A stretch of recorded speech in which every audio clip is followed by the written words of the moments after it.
On February 2, 2026, during deliberations on proposed Senate resolution, NOM 256, which condemns statements by the Chinese embassy against some Philippine officials, a dispute arose between Senator Rodante Marcoleta and Senator Francis Pangilinan regarding the West Philippine Sea WPS. Pangilinan defended the 2016 arbitral ruling that recognizes the Philippines' rights to parts of the South China Sea and rejects China's claims based on the 9-dash line. But he also presented data stating the Philippines has rights to approximately 500,000 square kilometers of the area. Meanwhile, Marcoleta noted that the UPS spans around 381,000 square kilometers according to a statement from the National Security Council, and questioned whether there are specific coordinates or boundaries for the Philippines' rights in the WPS. He also denied defending China and said it is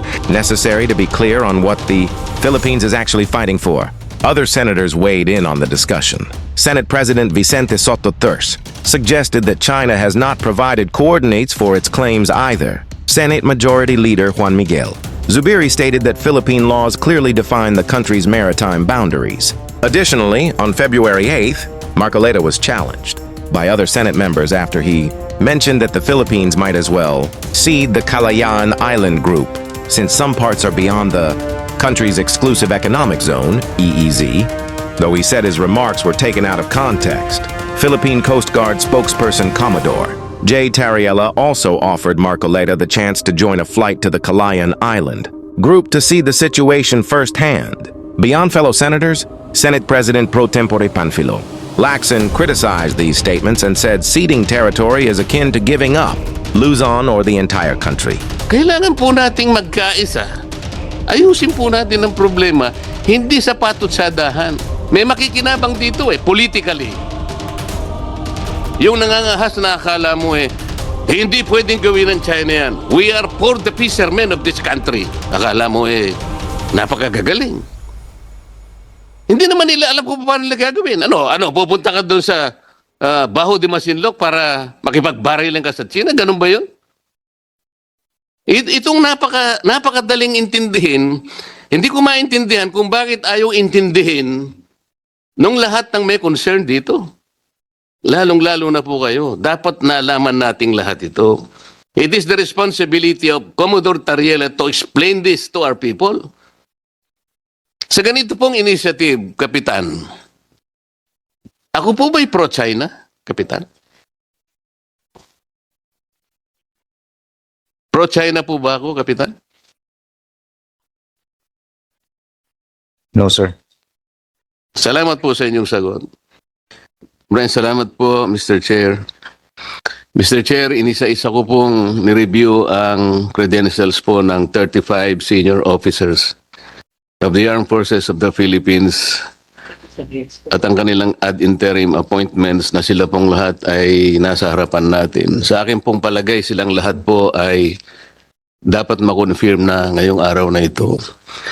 Pero Mr. Chair, I'd like to take advantage of their presence dahil po sa alam na nating nangyayari sa ating bansa ngayon. Palagay ko po, Captain, hindi naman po lingid sa inyong kaalaman yung napakaraming batuhan ng pananalita ngayon mula sa ating panig at sa kampo ng Embahada ng China. Alam po ba ninyo ang mga ito? Ako po bilang isang Pilipino, nababahala sa ganitong mga wala na yatang katapusang iringan at palitan ng sagutan sa bawat panig. Ako po ay naniniwala na ito po ay hindi nakakatulong sa dalawang bansa. Ganon din po ba ang pananaw ninyo? Yes, Your Honor. Ito po ay pinasimulan ng isang Commodore Tariella. Si Commodore Tariella po ay pumunta sa isang pamantasan natin at doon siya ay nagbahagi ng kanyang discussion at tinawag niya ang Pangulo ng China, si President Xi Jinping, na bully. At meron po siyang daladalang mga caricatures na nagsasalarawan po sa Pangulo ng China sa pangit na paglalarawan. Dahil po doon, malinaw po na nasaktan naman yung embahada ng China na nandito sa ating bansa. At sinagot po nila yon na sana'y huwag ganito. At mula doon sa pagsagot nilang ganon ay dumami na po yung sagutan at sumali na po yung ibang mga political leaders natin. Ito nga po ang naging dahilan kung bakit ngayon dito sa Senado pinagtatalunan namin ang isang resolusyon na kung saan ay hinihingi ng Senado na ikondena natin ang lahat ng mga public statements na ginagawa ng embahada ng China.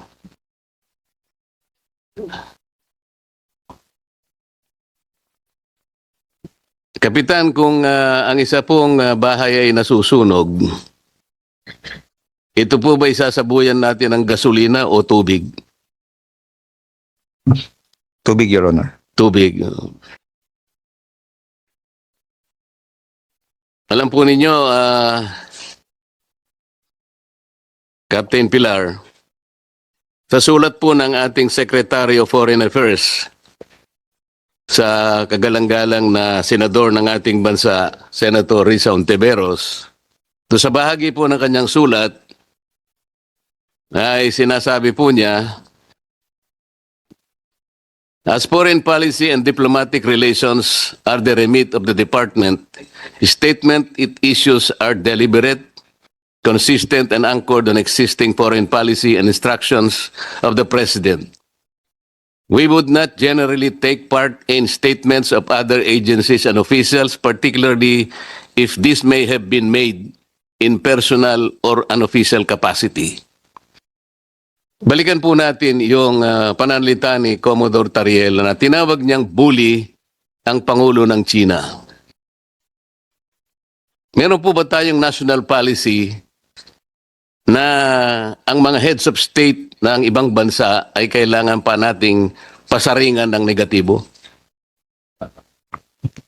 Your Honor, I believe wala po. Wala po. Wala rin tayong national policy na gagawa tayo ng caricatures para pasamain natin ang itsura ng mga heads of state ng ibang bansa. Wala din po, Your Honor. Sa makatwid, personal po ni Commodore Tariela ang kanyang ginawa. Tama po. Probable po, Your Honor. Ang sabi po sa bahagi ng sulat, Captain Pilar, while the lively exchanges of views are permitted in our democratic society, the department, meaning DFA, reiterates that differences and disputes between states are best addressed through established diplomatic channels rather than in public.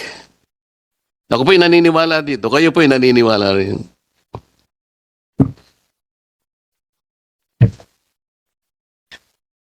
Yes, Your Honor. Okay. The department believes that escalation, even in public messaging, should be undertaken only when it advances clear strategic objectives and the national interest. Ano pong strategic objective o national interest ang na-achieve natin sa ginawa ni Commodore Tariela na magpakita ng ganong mga statements at mga caricatures sa uncompromising at nakakahiyang paglalarawan sa kanilang head of state? What did we gain strategically in terms of national interest? Meron po ba? Your Honor, I cannot answer on that. Hindi, sa panukat mo lang. Sir, being a member of the armed forces, we are voicing out the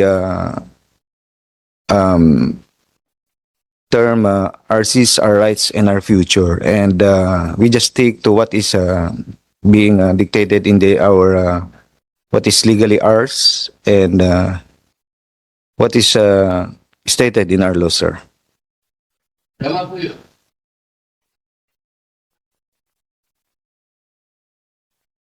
What is legally ours must be defended. Must be protected, and we should fight it out to the last drop of our blood. Yung legally ours. At kasama po ninyo ako doon. Kami pong lahat sasama sa inyo doon. Si Commodore Tariela po is the head of the WPS Transparency Group Office. But, Captain, he was not as transparent as he should be in explaining to you and to our people that our exclusive economic zone and West Philippine Sea are two different animals. Ang sinasabi po nila, at tama-tama naman po ito, meron na po tayong archipelagic baselines which were defined under Republic Act 9522. Malinaw na malinaw po yun. Walang pagtatalo dun. At mula dun sa archipelagic baselines na yon, madidefine natin ang exclusive economic zone, ang ating contiguous zone, ang ating territorial sea. Lahat po nandun. Ngunit, yun pong arbitral award, ang inaward lang sa atin at nilinaw, yung ating exclusive economic zone. Hindi po ni-rule ng arbitral award yung West Philippine Sea. Dalawang bagay po yun eh. Pinagsasama po nila yon. Alam po ninyo kung ba't tayo nagkakagulo, nagkakaproblema. Meron po tayong mga isla na occupied natin ngayon. Ito yung Kalayaan Island Group. Alam na po ninyo yon. Meron tayong 4 na features in the Kalayaan Island Group. Ito po yung Pagasa, yung Parola, yung Kota, at yung Lankiam. Captain, alam po ninyo yan. Incidentally, Mr. Chairman, itong 4 na features na occupied ng ating bansa, they are way, way beyond our EEZ. Wala po sila sakop ng EEZ. Alam po ba ninyo yon, Captain? Sagutin lamang po ninyo. Alam po ba ninyo na sila po'y wala doon sa limit ng ating exclusive economic zone? Be honest. It is beyond within our EEZ, sir. So, hindi po ninyo alam na sila po'y wala doon sa EEZ? Ang akala po ninyo, they're within our EEZ? Sir, we are already occupying those islands. No. Chairman, tinatanong ko lamang po, alam po ba ninyo yung ating KIG na binubuo ng 4 na features ay wala po sa sakop ng ating exclusive economic zone? Huwag po kayo mahihiya. Kung hindi po nyo alam, I will not take it against you. Alam po ba ninyo na wala siya at hindi sakop ng ating EEZ?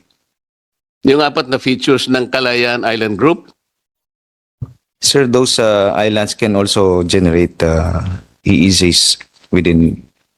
Mr. Chair, ang gusto ko lang sana sagutin niya kung mamaya po pupunta tayo doon eh. Alam po ba ninyo o hindi nyo alam na yung 4 features ng KIG are not within the limits of our EEZ? Yun lang po ang tanong. Sir, if we base the limits from the mainland Palawan, sir. It is Kapitan, ito pong 4 na ito ay wala po sa ating EEZ. Yun po yung malinaw. Baka, kasi po, kaya po nagkakaroon ng pagtatalo. Hanggang ngayon, baka akala po ninyo, nandun sila sa EEZ. Wala po. They are outliers at nandun na po sila sa high seas.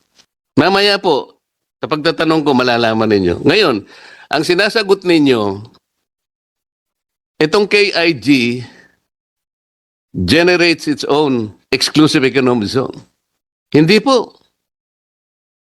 Sino po nagsabi sa inyo that basahin po niyo yung arbitral award. Malinaw po ang sinabi na ito pong Spratlys and the KIG are rocks and they do not generate EEZ. Dito po tayo nagkakaroon ng problema.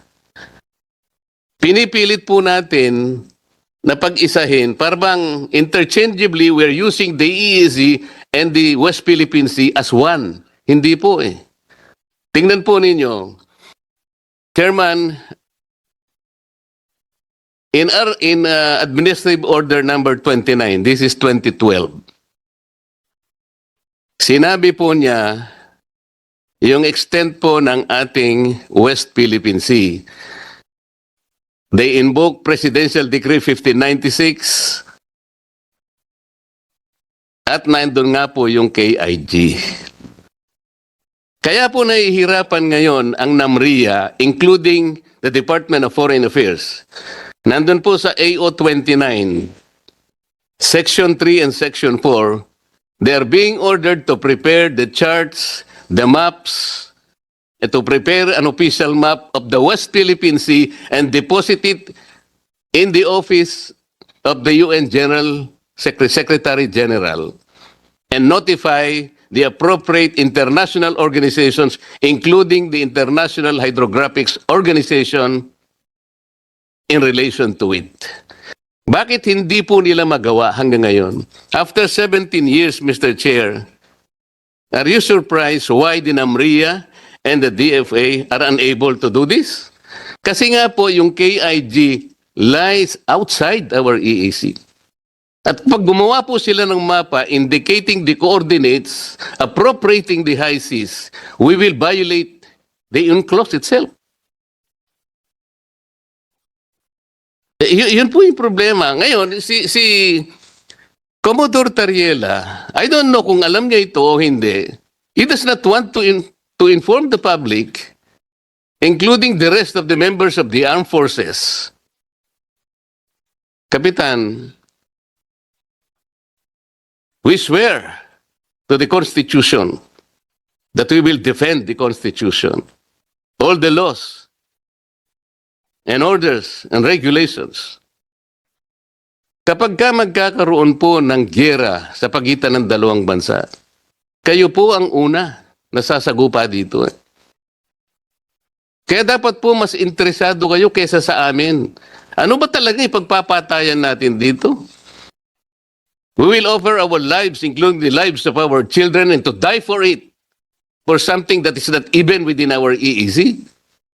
Ang gawin natin po para madali, i-give up natin yung KIG. Then, mako-coordinate na natin lahat. But until and unless nandun yung KIG, wala nga po nasa labas po ng ating exclusive economic zone. Paano po malalagay sa entire West Philippine Sea? Mr. Chair, kaya po yun ang dahilan, hindi po tayo makagawa ng mapa para sana ma-submit na natin. And in our lifetime, we will able to see doon sa entire stretch ng South China Sea, lalabas doon ang West Philippine Sea. Tingnan po ninyo yung mapa ng mundo ngayon, Kapitan. Ang nakalagay South China Sea. Hindi ibig sabihin, sa China lahat yon. But in the entire expanse of that body of water, nandun yung EEZ ng Vietnam, EEZ ng China, EEZ ng Malaysia, EEZ ng ating bansa. Nandun sa South China Sea. Pero tayo, gusto natin, imbes na EEZ lang, theoretically ang nandun, gusto nating ilagay yung West Philippine Sea. That's good. Gusto ko rin naman yun. Gusto ko rin naman sa ating lifetime, makita ko rin naman yung West Philippine Sea na ma-drawing doon. How can we do that? There are procedures and steps to do that. Gagawa nga tayo ng mapa eh. Paano ka gagawa ng mapa? I-include mo yung KIG. Hindi po pwedeng mangyari yun. Lalaban lahat sa iyo mga bansa. Because you are appropriating the high seas. Itong napakadaling intindihin, hindi ko maintindihan kung bakit ayaw intindihin nung lahat ng may concern dito. Lalong-lalo na po kayo. Dapat nalaman nating lahat ito. It is the responsibility of Commodore Tariela to explain this to our people. Meron pong diferensya eh. Hindi po kukunti ang diferensya, Kapitan. Why? The distances are fixed. We cannot move in all these features into the EEC. Sana mailipat sana natin. Ang Diyos lang makakagawa nun. Paano mo ililipat yung mga features na yung para ilagay dito sa lahat ng EEC natin? We cannot do that. Pagkatapos pag mayroong nagsasabi ng ganito, Kapitan, si Marcoleta pro-China. Hindi po. I have been always for this country. And I will always be. Pero hindi natin po pwede pagtalunan lang natin salitaan, megaphone diplomacy. Kaya tanong ko po sa inyo kanina, what economic benefits can we gain from this? What strategic motive can we gain from this? Kahapon po, Kapitan, I presented 2 maps before the Senate plenary. In that map, pinakita ko ang mga bansang Vietnam, Malaysia, China, kahit nag-aaway-away sila, ipinakita ko doon. They were able to manage their differences and were able to develop and explore oil and gas in their areas. Alam po niyo, Vietnam, there were about 60 to 70 exploration in their areas, kasama ang China. Malaysia, about 30 to 40. Ang Pilipinas, 8 to 12 explorations. Because we were unable to manage our differences. But these 2 countries are smart enough to manage their own differences. Tingnan po ninyo yung mapa na pinakita ko. Isang mapang 2013, isang mapa 2024. Malayo na po tayo. Iniwan na po tayo ng milya-milya. Kumain na po tayo ng alikabok. Kasi ang ginagawa natin, patodyahan dito, patodyahan doon. Saan pupunta ito, Kapitan, sa palagay mo? Alam po nyo, ang sabi ng China, pwede naman nating pag-usapan ito. Did you know that I met the ambassador of China because I was invited? Alam po ba kung ano yung una niyang sinabi? Gustong-gusto kong makipag-usap sa lahat ng concerned agencies of your government.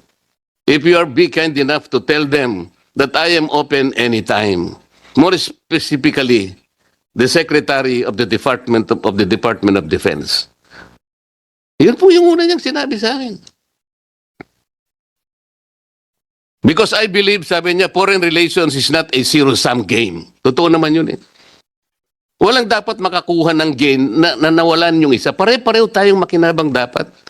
And sabi niya, an open discussion, a bilateral discussion is the first start. Bakit hindi po natin gawin yun? Yun lang naman ang pinakikiusap nila. Sabi ko, okay, you want to speak to the Secretary of National Defense? Yes, Your Honor. I'm really very willing. Medyo biniro ko pa nga siya, Chairman. Maybe, why don't you text me? And I will show him your text message. Akalain mo, papalabas pa lang ako sa kanilang embahada. Tinext niya na ako. Salamat, sabi niya, Senator Marcoleta, for visiting us. And at sa pag-offer mo na ikaw nang magsabi sa aking gustong mangyari na gusto kong makausap lahat ang concerned agencies of your country. More specifically, Secretary Gibo. Sinulat niya, more specifically, Secretary Gibo of the Department of National Defense. Sana man lang even over coffee. So alam po niyo yung, hindi ko po alam kung yung number po ni Secretary Gibo, yung pa rin. Para mas makasigurado ako, kinausap ko po dahil meron kaming meeting ng ating Secretary of Foreign Affairs. Pinakita ko po sa kanya yung text message. At sabi ko sa kanya, pwede bang ibigay ko sa iyo para ikaw nang mag-transmit o mag-pass kay Secretary Gibo? Okay naman po sa kanya, Mr. Chair. So binigay ko, pinas ko sa kanya yung at siya na daw po ang magbibigay kay Secretary Gibo. Sa ganito pong initiative, Kapitan, ako po ba'y pro-China, Kapitan? Pro-China po ba ako, Kapitan? No, sir. Salamat po sa inyong sagot. Hindi po ako pro-China kahit kailan. Ako po ay pro-Pilipinas at sa interes ng Pilipinas. Kung ang China po ay papayag na makipag-usap sa atin, lalong mabuti. Sinabi ko po sa kanya, Kapitan, bakit hindi natin pasimulan ang pag-uusap natin, Mr. Ambassador, sa mga bagay na pwede nating pagkasunduan? Halimbawa, yung mga isda. Wala namang may-ari ng mga isda eh.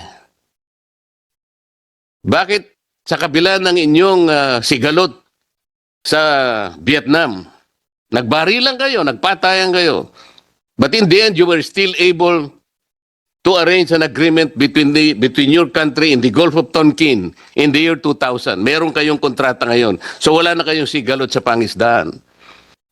Kahit may hostility kayo sa bansang India, nagawa nyo ring ayusin ang inyong hindi pagkakasundo, nagkaroon din kayo ng kontrata sa pangisdaan. Ganon din naman kako nangyari sa Japan. Mahigpit ang labanan ninyo dyan. Nag-iiringan kayo, mainit. Pero nagawa nyo ring ayusin sa ngalan ng mga isda. Why can't we do that here in the Philippines? Magandang tanong yan, sabi niya. Ang totoo niyan, initially napasimulan na natin nung panahon ni Pangulong Duterte. Ang kaso lang, ngayon, ito nga, patutsadahan ng patutsadahan. Paano nga tayo mag-uusap? Halimbawa, Kapitan, ikaw nagpipinta ka ng isang bagay, isang obra maestra. Nagsisimula ka pa lang magpinta, binabato ka na ng putik ng kung sino-sino. Maumpisahan mo ba yung ginuguhit mong obra maestra, Kapitan? No, Your Honor. Kaya nga po kailangan po nating magkaisa. Ayusin po natin ang problema, hindi sa patutsadahan. May makikinabang dito politically. Yung nangangahas na akala mo hindi pwedeng gawin ng China yan. We are for the fishermen of this country. Akala mo napakagagaling. Hindi naman nila alam kung paano nila gagawin. Pupunta ka doon sa Baho de Masinloc para makipagbarilan ka sa China? Ganun ba yun? Hindi po ganun Let us begin to engage them. I told him, sabi ko, Ambassador, iyon pong traditional fishing rights, hindi mabigat na usapin. In public international law, this is only a private right. It does not concern territory. Let's not talk about territory muna ngayon. Isda muna. Para sa ganon, may mapag-umpisahan tayong isang mabuting bagay. Preparado sila That's a good start, sabi niya sa amin. Kaso lang, walang gustong makipag-usap Kaya ko po sinasabi ito Ulitin ko po, Kapitan. I was never pro-China. I am pro-Philippines. Kung anong makakabuti sa ating bansa. Palaging ganun ang aking posisyon. Sana po, naintindihan niyo ako, Kapitan. Salamat po, Mr. Chair. Thank you, Mr. Chairman. Honorable Marcoleta. Honorable Lacson. Yes, Captain Pilar, where did you finish your Command and General Staff course? I finished the sa ETDC, sir. So, Fort Bonifacio? At Camp Aguinaldo, sir. Camp Aguinaldo na ba ngayon? Because I took mine also in my CGSC sa Fort Bonifacio at that time. I took mine in 1983. I wonder if the curriculum still includes Thomas Cloma. Are you familiar with Thomas Yes, sir. Cloma? Yes, sir. And also Res Nullius, alam mo rin, di ba? Sir. Ito yung Latin word literally which literally means belonging to no one, di ba? Tapos pero sa batas, kung sino una naka-discover at nag-occupy, yun ang inasyon na may mag-ari, di ba? So, yung Spratlys Island, di ba si Thomas Cloma yung naka-discover nito? Tapos inoccupy niya. And this was formalized by the former president, the late President Marcos Sr., by way of a presidential decree. Natatanda mo ba yung presidential decree? PD, I'll remind you. I will just find out, sir. Ito. Don't find out anymore. I think PD 1978, 1596, no? Na kasi tinurn over na ni Tomas Cloma yung ownership sa Philippine government, no? Although ang nag-govern pa rin yung international law, di ba? This was made formal by the arbitral ruling, di ba? So atin yung Kalayaan Island Group. And Pag-asa Island is a barangay of the Kalayaan Island Group Municipality of Palawan, the province of Palawan. This is the only inhabited barangay in the Kalayaan Island Group, and it is ours. Yeah, just to end my interpellation, I'd like to congratulate you for responding very well to the questions of the Honorable Marcoleta. I think you deserve to be confirmed today and even deserve to be promoted to one-star rank later. Thank you very much. Thank you. Thank you, Honorable Lacson. The chair would like to recognize the Honorable Senator J.V. Hersoto. Are there any more? Yes, Honorable Lani Revilla, followed by Honorable Albano. Thank you very much, Mr. Chair. Magandang umaga po sa lahat po ng ating mga kasamahan at sa ating pong mga conferments this morning. Just a short manifestation, Mr. Chair. Ang aking taus-pusong pagbati sa 35 na mga senior officials po natin sa unahan mula sa Sandatahang Lakas ng Pilipinas. Nagpapasalamat po kami sa inyong dedicated service para po sa ating bansa. In particular, I would like to recognize and congratulate those with ties from the province of Cavite. Sila po ay sina Captain Angelito Afable, who was born in Indang, Cavite. Captain Brandon Belandres, who has been residing in Cavite due to his assignment at the Naval Station Alano, Sangli Point.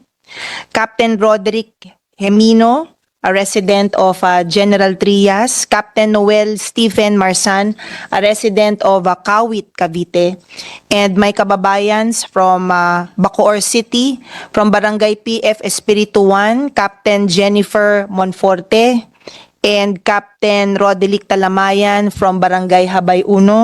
At ganun din po may provincial address sa Barangay Queensro East Bacoor, si Captain Roselyn Ruiz. Maraming salamat po sa inyong dedikasyon sa pangangalaga ng kapayapaan sa ating bansa. Maraming salamat po sa inyo. Thank you very much, Mr. I Chair. would just like to thank, may be recognized. Yes, I would just Honorable. like to thank my kababayan, Congresswoman Mercado, for introducing to us with Congressman Loyola, our kababayans, in this group. Thank you. Thank you, Honorable Revilla. Honorable Albano. Thank you, Mr. Chairman. Likewise, this representation comes from Isabela. And before that, I would like to congratulate all of you. I don't think there is no objection to your ad interim appointment. And may I reiterate the pleasure of honoring all of you, because we can sleep at night knowing that all you able officers offer your lives to not only the Philippine nation, but to us citizens. And for that, our heartfelt gratitude and prayers go out to all of you. And rest assured that the support of Congress and the Senate and the government will always be there. But Mr. Chairman, especially mention two people that come from the province of Isabela, who also resides now in Cavite. It's Senator Lacson. I hope they will retire back to my province. Namely, may I have the special mention of Roderick Kiat Talamayan, who actually is from Echage, Isabela, but originally Ma'am Aimee, she is actually a relative of mine and a relative of Archbishop Estado Talamayan. So pagdadasal ka namin at hopefully long life ka kagaya niya at 120 years old na yata si Archbishop buhay pa. No, but he's already old. But thank you for being there for us. Also, we have here Jennifer Salacop Monfort coming from Burgos, Isabela, the 4th District, who is now the commanding officer of BRP Antonio Luna. Understand, and this is a very difficult task because you are tasked to patrol the West Philippine Sea. And so our prayers and love and support will always be with you. And hopefully we can, some of us, as Congressman Estrella has mentioned, would like to, lalaki po. Please stand up, Jennifer. Jennifer. Bakit nga daw about Jennifer ang pangalan mo? Alanay mo ba ang ano? Siguro. Ma'am, baka gusto ng tatay, babae, ang lalaki, lumabas, kaya nalagay na Jennifer. But, maimbita mo kami dun sa BRP Luna at makita naman namin yung ano. Thank you kung kailan kayo. But, Mr. Chairman, the minority, as the only minority, assistant minority here in the group right now, we really interpose no objection to the ad interim appointment of all these 35 highly good people and ranking officers of the Armed Forces of the Philippines. Thank you, Mr. Chair. Thank you, Honorable Albano. Honorable Loyola. Thank you, Mr. Chairman. In the performance of our constitutional mandate as member of the Commission on Appointment, it is incumbent upon us to carefully scrutinize the qualification and fitness of the appointees and the nominees. Upon review of the 35 senior officers of the Armed Forces of the Philippines whose appointment is under consideration, it is evident that all of them possess the qualification, experience, and competence for their promotion. Moreover, there being no written opposition or objection to their appointment, there appears to be no impediment for their confirmation. Accordingly, I respectfully manifest my full support for the ad interim appointment of the 35 senior officers of the Armed Forces of the Philippines. Mr. Chairman, as member of the Free and Accepted Masons of the Most Worshipful Grand Lodge of the Philippines, it is my tradition to give special recognition to my brother Mason, whose appointment is also under consideration. Namely, please stand up as your names called to be recognized. Colonel Glenn J. Ventura of Katarungan Lodge, who is the incumbent worshipful master. Colonel Benji P. Pendon of Kutambato Lodge, and Colonel Juji Grant General Lau of Manila Lodge. Thank you, brethren, for giving honor to our fraternity, and may you continue to lead as example to our brothers in the Armed Forces of the Philippines.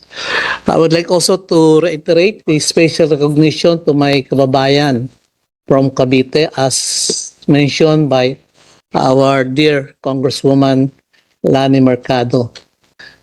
Sana manatili kayong Caviteño, bagamat kayo galing sa iba't ibang lugar, sapagkat ang Cavite ay lupain ng mga mapagkalinga, mapagmahal at matatapang. Siguradong hindi kayo malulungkot sa pananatiling sa lalawigan ng Cavite. That will be all, Mr. Chair, and thank you. Salamat, Representative Loyola, at kasama mo ako sa iyong paniniwala na ang mga taga Cavite ay mababait na tao. Honorable Amy Marcos. Ay, pasiklaban na rin lang. Nabanggit na si Kapitan Balolong Pilar. Nais kong banggitin din at i-endorso ng puspusan si Colonel Belinda Ferrer Alonto of Pangasinan. Mga Ilocano lahat ito. Colonel Georgie Bravo of the Air Force from Ilocos Sur. Colonel Del Mendo of San Fernando, La Union. Kapitan Noel Marsan of Santa Tomas and Baguio. And also Colonel Mangacer of San Juan, La Union. We already mentioned Jess Pilar and Colonel Reyes, also of the Air Force from Dagupan, Colonel Sergio Ronquillo of our very own Lawag City, Ilocos Norte, and Colonel Urbano of Binmale, Kapitan Paul Carbajal of Luna, La Union, and as mentioned from Isabela, Kapitan Monfort ng Burgos, Kapitan Talamaya ng Etiague, and last but not least, mula sa Mountain Province sa Bisao, Kapitan Bayaw Maaw. So yan ine-endorso namin ng puspusan at talagang malaking pasasalamat natin sa ating mga kasundaluhan. Maraming salamat. Maraming salamat, Senator Amy Marcos. Honorable Guico. Yes, Mr. Chairman, distinguished colleagues. This representation rises to second the confirmation of the ad interim appointments of the 35 flag and senior officers of the Department of National Defense. The nominees have demonstrated competence, integrity, and dedication to service and are found qualified to assume their respective responsibilities. This representation likewise wishes to express its pride for the following officers from Pangasinan. Pasiklaban na rin eh. Colonel Alan Gonzales Reyes from Dagupan City. Colonel Ronaldo Albano from Binmale. Captain Roderick Berceles Jimeno from Bayambang. Accordingly, this representation respectfully seconds the ad interim appointments of the 35 flag and senior officers of the Department of National Defense. Thank you. Thank you, Honorable Guico. Chair, Yes, Honorable Albano. as the only minority who is present here while the two are absent, they should give me something for being the minority. Let me first correct. I don't think there is a flag officer na Albano there. There is an afable. Afable, no? From Pangasinan. But the minority interposes no objection, as reiterated a while ago by my speech, and we would like to confirm their ad interim appointments, Mr. Chair. Yes, after my manifestation, Honorable Albano, the chair would like to manifest my support to Colonel Glenn J. Ventura. I would like to congratulate Colonel Glenn Ventura. Having known him for quite some time, it is a privilege to acknowledge his well-deserved ad interim promotion. His 26-year career is defined by exceptional leadership, including his command of the 1st Air Reserve Center and his contributions to the presidential security operations. Thank you, Colonel Glenn. Lastly, the chair would like to ask kung may taga Mindanao ba rito? Mukhang lahat, Luzon, at merong isa. Please stand up. Oh, 2, 3, 4, 5. Okay, please stand up. Oh, congratulations, mga kababayan ko sa Mindanao. No? Ang inyong pong chairman. Hoy, ang dami. No? Huwag niyo pong kakalimutan ang inyong chairman, si Joboy Aquino. Chairman sa Committee on Appropriations sa National Defense. Tayo po'y magkasama ngayon sa inyong pag-approve sa inyong mga promotion. Sige po. If there are no more questions, we can now dispose of comment, Honorable San Juan. Sorry. Tatanong sana kung may mga tiga San Juan.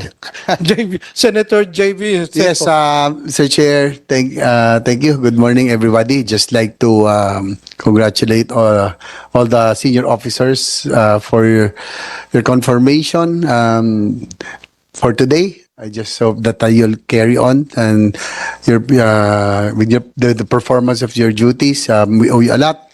You can be rest assured that you will have our support as we do here always in the Senate and then dito sa Senator Lacson at lahat. We have been very supportive of the armed forces, no? With the benefits, through the AFP modernization, we have always given what we can give, no? Kung ano pwede ibigay na benepisyo ay binibigay po natin sa ating mga men and women of the armed forces of the Philippines. And also year in year out, sabi nga ni Senator Amy Marcos, yung pong pag nag-usapan na rin po ang appropriations, yung budget, yung pong AFP modernization nyo, kapag nababawasan po sa kabila, kami po ang nagdadagdag. Binabalik namin at dinadagdagan. Hindi, biro lang po. But, alam ni Senator, but he always restore and even augment. No? Diyan sila, Senator Lacson has been very supportive of the armed forces and modernization. Kami po dito sa Senado. You can be rest assured of our support, especially with the very precarious situation, Mr. Chair, with the West Philippine Sea. We can be rest assured of our support. Mas lalo nating, for the record, Mr. Chair, this is the first time that the AFP modernization would receive a huge amount. No? Dati po 10 billion lang, 5 billion, 10 billion for AFP modernization. But this year, dahil po nagkaroon tayo ng extra na pera dahil sa flood control na natapya sa DPWH, we took advantage of that na at least bigay sa AFP ang big chunk of it, no? At least I think we will be having about 30-40 billion in the program funds for the AFP modernization and another 30 billion in the program. So medyo malaki-laki, I think the biggest ever for the AFP modernization. So we commend our men and women in uniform for standing up, for fighting for our territorial integrity and our sovereignty. But we need to equip them also. Hindi naman pwedeng panay-sigaw lang sila tapang. We need to establish and give them the proper equipment para naman hindi naman natin kaya tapatan ng China eh. Yung minimum credible defense posture, yung pong respetado man lang, we have to give them the proper equipment. I'd like to thank our colleagues also from the House, our counterparts, for the support for the AFP modernization budget this year, the biggest ever in our history. So yun lang po. Maraming salamat and continue with and carry on to our newly promoted senior officers. Thank you. Thank you.